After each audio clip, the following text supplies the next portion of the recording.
So then you guys end up getting your name changed to the Beatnuts, right? From the Beat Kings. Beat Kings, yeah, because like I said, we used to go to the studio right from school. So one time in the school, we had these black medallions with the African piece, and I turned around the black African piece, and then I wrote the Beat Kings on it. So I was rocking it backwards, and it said the Beat Kings.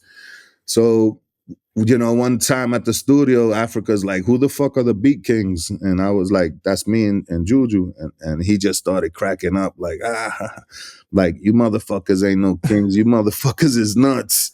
Like the Beat Nuts. So, you know, we're all laughing like it's a joke.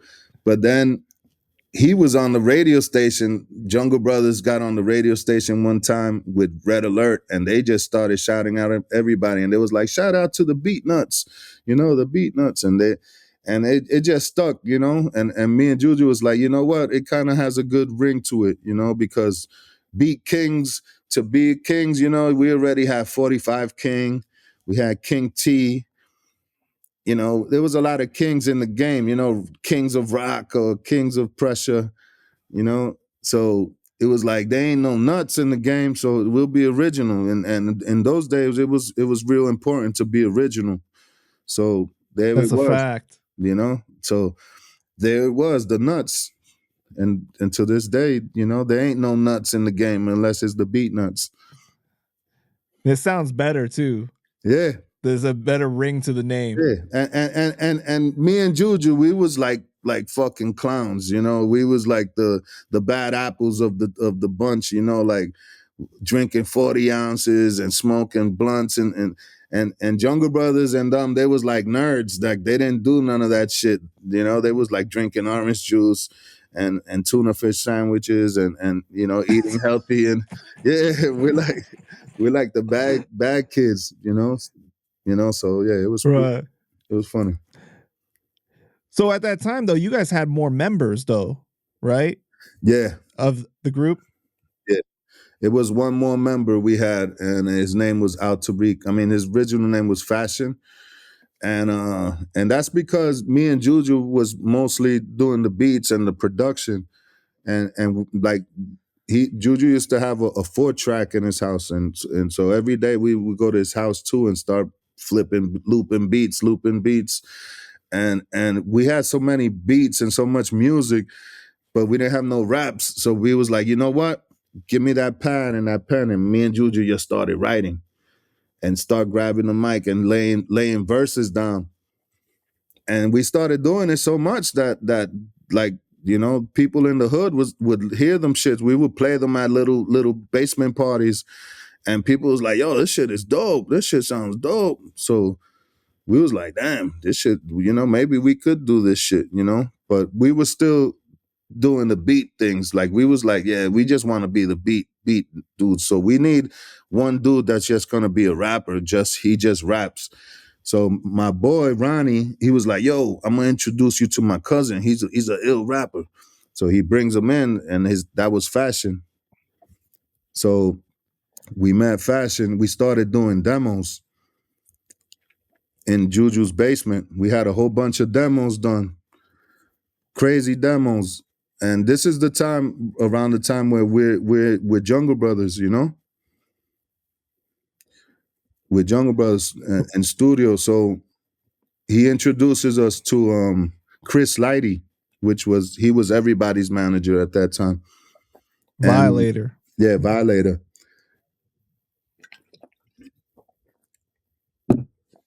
And Africa's like, yo, I got this project to do this album for Chi Ali, this kid called Chi Ali. He's from the Bronx, but my hands are full. I can't do this shit, so I'm gonna pass that project to the Beatnuts. He told Chris Lighty. So then Beatnuts at that time was doing demos. I mean, you know, with Fashion and all that shit. So we went to the studio with Chi Ali, and so all those Beatnuts demos turned out to be new Chi Ali songs. Now we turned those songs into Chi Ali. So so you guys ghost wrote it too? Then yeah. because we used, Wow. so that's so when you hear Chi Ali's album, that all those songs was really Beatnuts demos. You That's understand? crazy, man. So Yeah. yeah, we was doing Beatnuts demos, not knowing that oh shit, this is gonna be Chi Ali's new project.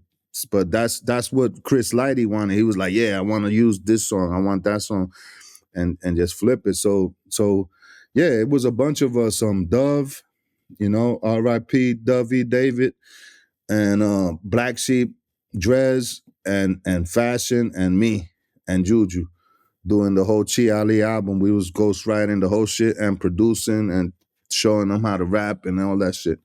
Cause, you know, Chris Lighty was like, this kid, he's just like a cute kid. He's like 13, 14 years old. In those times, there was other kids out like Chris Cross. And so that was like a big thing back then, to come out with a little kid that raps and shit, So yeah, we flipped that whole album and put it out. And that was, it came out through Relativity.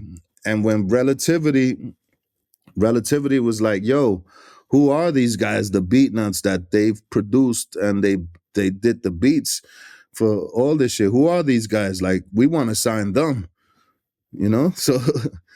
So that's how Beatnuts ended up getting the deal through Chi Ali project, because they was like, yeah, who are these guys? They wrote and produced. Those are the guys we want to sign, the Beatnuts. So that's how we got our deal, and we started doing the Beatnuts projects after that. Were you guys getting a lot of money though from that Chi Ali project? Yeah, man. Believe it or not, we was getting more money than ever. So you guys weren't like getting taken advantage of or anything like that. Nah. I mean, there was a few little things. You always gonna get fucked in the beginning, but we was getting some good money, man. We was getting some good money. I can't complain, man. Like